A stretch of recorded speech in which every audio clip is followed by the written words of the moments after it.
And I'm going to start the recording now.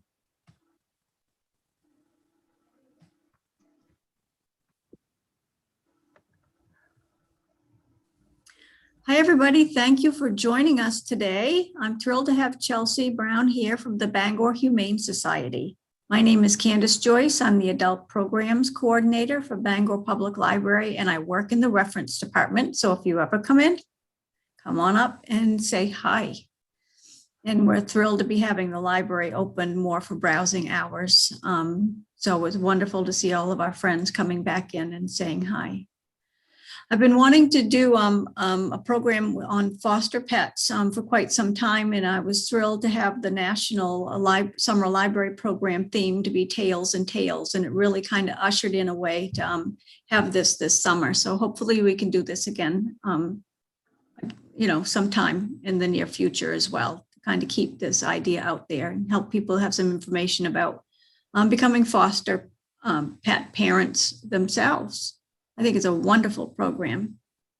So right now, Chelsea, if you want to start sharing your screen. Absolutely. I'll get my presentation prepared.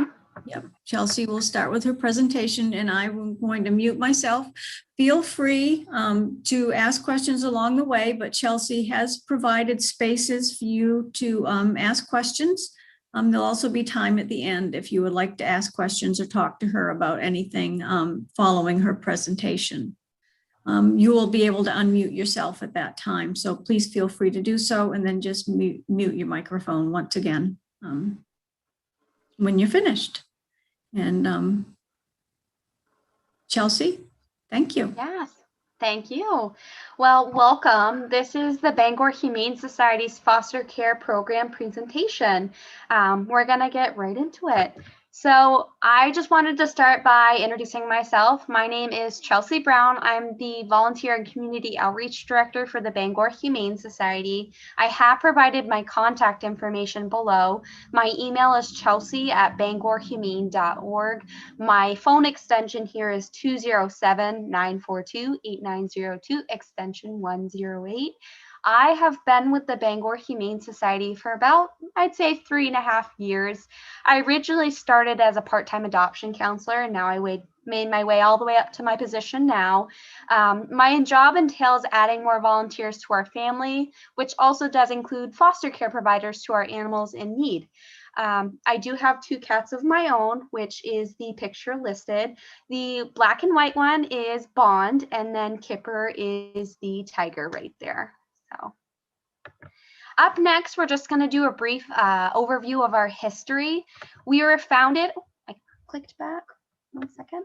We were founded in 1869 and incorporated in 1919. This makes us one of the oldest animal shelters in the state of Maine.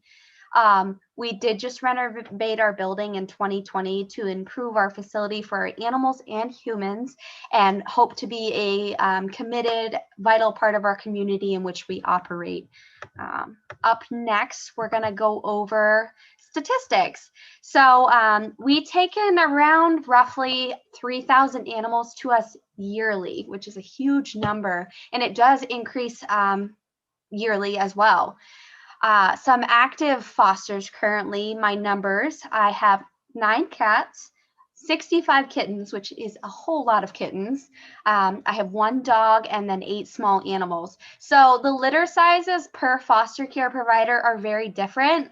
So say one foster care provider could have 1 kitten compared to one foster care provider could have a mom and 9 kittens. So it really depends on what they're taking as a foster animal. Up next is a summary of our foster care program. I keep clicking. Our foster care program helps prepare animals for adoption by pairing them with a home that will provide attention and care until pets are ready to hit the adoption floor. From kittens and puppies to medical and behavioral fosters, every foster home is a helpful one. We supply everything that's needed, which you're just going to be supplying a warm home and love. To provide temporary in-home shelter and care to potentially adoptable animals, including those that are injured, underage, or in need of socialization. Again, we'll provide all the supplies that are needed for fostering. Some responsibilities and qualifications that come with foster care is to feed, socialize, clean, groom, train, exercise, and medication if necessary. Animals will be sheltered at the home of the foster care provider. To ensure the safety of all of our foster animals under your care, to keep foster pets separate from household pets as required, ensure that household pets are current on vaccinations and spay or neutered, to observe and report any problems to the Bangor Humane Society representative, which is most commonly me, and to return the animals to the Bangor Humane Society at the appropriate time and comply with our philosophies and policies. Some qualifications: general knowledge of animal care and training and handling, completion of the approval and foster care application, appropriate housing for the animal, and a big heart. Some training commitment. Training includes completion of the appropriate forms, so commonly the application, and then some extra forms that we'll go over during an orientation process. Up next would be an interview/orientation session with me, and then support and information from the Bangor Humane Society representative, which would be me. So I will give you all the support that you need for the animal that you're going to be fostering. We also do some trainings to make sure that you're comfortable with the foster that you're taking. Commitment varies based on the animal's need. Previous and current pet ownership does qualify as general knowledge in most cases. Appropriate housing for cats is identified as a room able to be closed off from other animals and children. For dogs, a space for the appropriate size crate provided by the Bangor Humane Society in the home. Fenced yards is preferred but not required, and adequate room to exercise and walk. Next. So pets being sent into foster care. So we send pregnant moms and cats and dogs, bottle kittens, bottle babies that are puppies, kittens, small animals. So animals who are needing to be given kitten milk replacer or puppy milk replacer, small animal replacer. Puppies and kittens, animals in need of socializing, and animals in need of medical care. So these are some different reasons for foster care. So this is just going to go over pretty much what's needed for fostering. Animals make their way to our door for a variety of reasons, whether it come as owner guardian surrenders, strays, abandoned animals, transports from out of shelter states. We receive a lot of animals who do need foster care. So during the spring and summertime is our busiest time for pregnant moms, bottle kittens, which is animals without moms or with moms who are not producing adequate milk, kittens, puppies, dogs, and small animals. Animals will be placed into foster care for many different reasons. There's pregnant moms waiting to give birth. These will only be sent into foster care with an experienced maternity foster.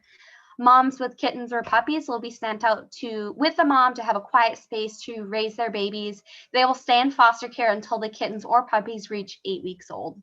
Medical, if an animal needs a quiet environment to recover. Behavioral, to help animals gain trust and show them love. Bottle babies, when an animal is brought to us without a mom, they will need to be placed on a feeding schedule and be fed milk replacer.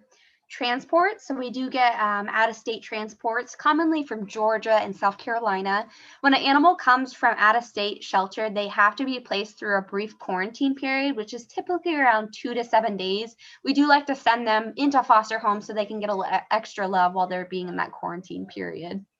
Puppies and kittens. We will send kittens and puppies into foster care until they reach 2 months old and the appropriate weight requirement to be placed up for adoption. The animals who go through the foster care program, and all of our animals, have to go through a medical and behavioral evaluation prior to being placed up for adoption. Supplies. So like I was saying, all of the supplies are provided to you. So those include like dog food, cat food, which we use Science Diet here. So that is our main food that we're actually using. I think I actually skipped. Oh, there we go. So that's what we're using here is the Science Diet.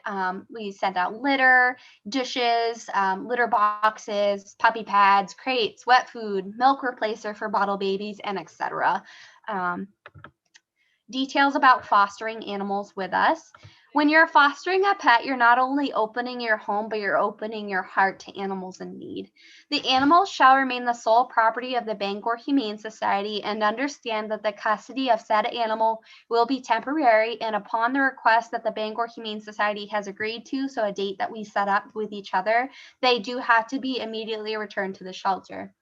Any foster parent who is wishing to adopt a pet from the Bangor Humane Society will be required to meet the same standards and complete all paperwork as required with our policy. Any adoption is subject to the individual possessing the appropriate environment for the chosen pet, and all payment and fees or applicable fees are due. Up next, how do you get involved? So first, you're going to want to fill out an application, which can be found actually right on our website, www.bangorhumane.org. You can either mail that to me through the mail. We are at 693 Mount Hope Avenue in Bangor, Maine, 04401. Or you could email it to my email, which is chelsea@bangorhumane.org. Next, your application will be reviewed to ensure you meet the proper qualifications to be a foster parent for the Bangor Humane Society. We will then schedule an in-person orientation to discuss our foster care program and go over the appropriate paperwork. So these are just some pictures of our foster pets that have been adopted out. There's a whole, like hundreds more. These are just a few of mine and a few of some other foster parents, babies that they have fostered before. And yes, I do foster pets. So that is everything. Now we can open up to questions if anybody has any. I'm going to put this in. So now would be the time to unmute. I'm going to bring the chats up in just a second. Does anybody have any questions? Doesn't seem like. And Chelsea, if you would like to unshare your, there we go, unshare your screen. Yeah. And feel free to unmute yourself. All right. So that's pretty much everything. I hope I pretty much went into some detail about the foster care program. If there was a question that you guys couldn't think of today, my contact information is provided. Just reach out. I'm really here to help answer any questions anybody might have about the foster care program. Since I've enacted being the foster care provider and coordinator, I've been in the position for about a year now. It's come a long way, so we're really proud of our numbers of animals that are heading into foster care, as well as adding more foster parents. So we always add as many as we can get because we have lots of animals. So definitely reach out if you guys don't have any questions. I'm actually just, there's a couple of people watching on YouTube, so I was just typing into the chat box. Yeah. I have a question about, this is Kathy. Do you require your cats to be indoor cats? Yes, all of our animals that are cats do have to stay inside for foster care. Mm-hmm.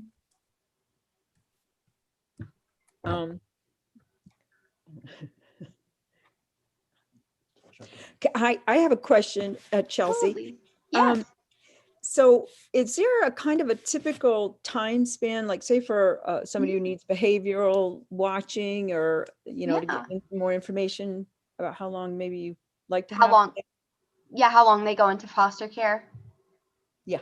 Yeah, so it really depends on the animal. So say, for example, we have a kitten that is need of socialization, as you explained, for socializing foster. It really is going to depend on the animal because you're working with them to try to gain their trust. It can take a little bit of time. Usually with kittens, it takes about like a month. It could be up to 2 weeks, depending on how comfortable they are doing. Pretty much what I do is I just do like a weekly check-in to kind of see how they are, how they're gaining your trust. And then once we feel that they're in the position that they're able to come back and go up for adoption, then we will have them come back and be placed up for adoption from there. Yeah. Yeah. Thank you. You're welcome. Does anybody else have any questions? I know, Candace, you said somebody might from YouTube. They haven't typed anything in yet. Oh, okay. Okay. Awesome. I'll just keep checking. Yeah. So I have a question. Absolutely.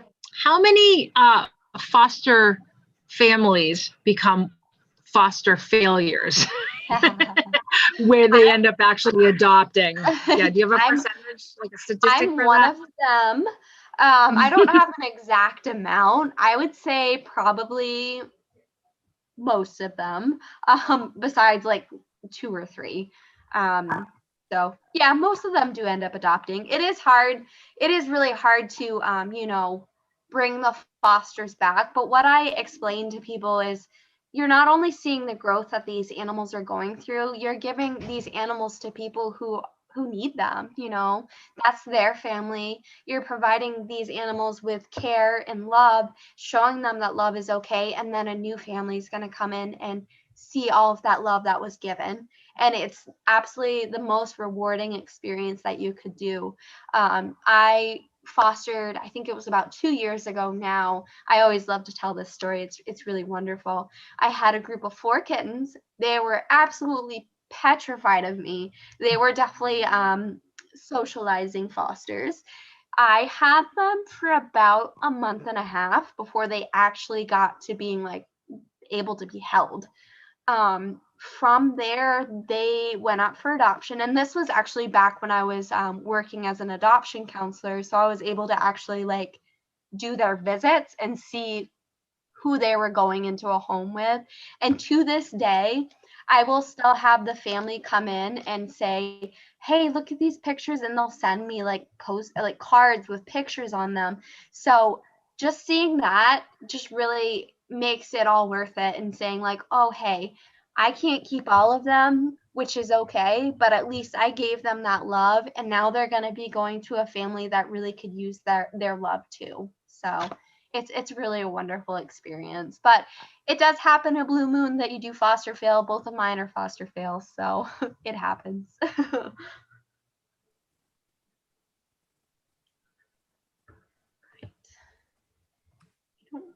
Did you get any more questions on YouTube, or is nobody coming in yet? Nope. That's all right. Well, So I do have one more question, Chelsea. absolutely. What do you have right now that you are, I mean, what typical summer, what have you got kind of that's Oh you're yeah. looking for people right now or later on, or would you have anticipations of things from other shelters coming in? What?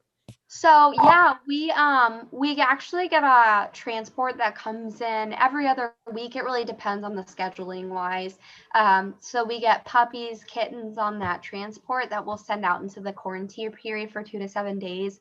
I don't have anybody this upcoming week. I would probably say within next week or the week after we would receive a transport, which we will then send them into foster care. We also get a lot of animals that are brought to us. So that can be really dependent on when they decide to come in. So say like today we did get 2 kittens in that could probably go into foster care. So it really varies, but I will say that summer is definitely booming for foster care. So it's definitely our main season that we always really need extra foster parents.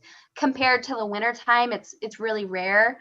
But once spring hits, it's really high because cats are getting out, somehow getting pregnant, and then we've got tons of kittens that are coming in and being brought to us. So those kittens will send into foster care, and again, until they're the appropriate age and weight to be placed up for adoption. So we always have fosters. We actually have currently 3 pregnant moms in our building, and that's not including the animals that are in foster care currently. So it's always a need, essentially, besides wintertime, which is here and there we'll get a few.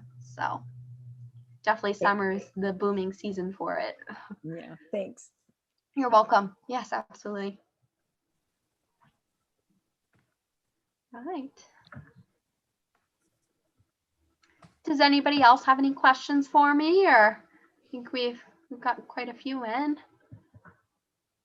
Yeah, we did, and the people that are watching on YouTube, there's no questions there. Wonderful. Oh. We can give it, do you want to give it a few more minutes, and then if nobody else has any questions, you should be good. Yeah. I don't have any in the chat right now. We actually have quite a few animals at the shelter right now, which all of our available animals who are currently up for adoption aren't specifically in need of foster care. They're in need of a forever home. So even if you have friends, if you check out our website, we have tons of animals right now. I was explaining to Candace before we had started, we actually have a lot of long-term friends that are here. So they'll stay here until they're adopted, but we want to find them that forever home that's their perfect match. So for example, we have a dog who's not really fond of other dogs, which is okay. She just kind of wants to be the queen of her castle. So she'll stay here a little bit longer until she finds that perfect match. But if you have friends that you really know who are looking to adopt, send them our way. We've got plenty. We're happy to find that perfect match for them. And then if they have questions, definitely give us a call at our main line. We're happy to answer all of those questions for people that are looking to adopt. And then if you aren't able to provide, foster care, if that's not something that you're able to do, there's also ways to get back to the community, whether it be donating like blankets and sheets and towels. That's always something that we need.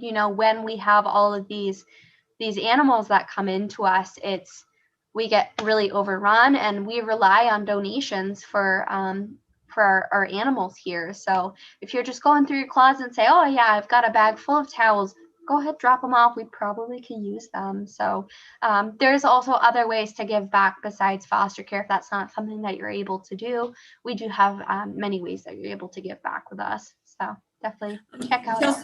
Chelsea, one thought popped into my head when you were talking. Yeah. We talked previously about the dog that was a little older, looking for a forever home. Oh yes, yeah, Red.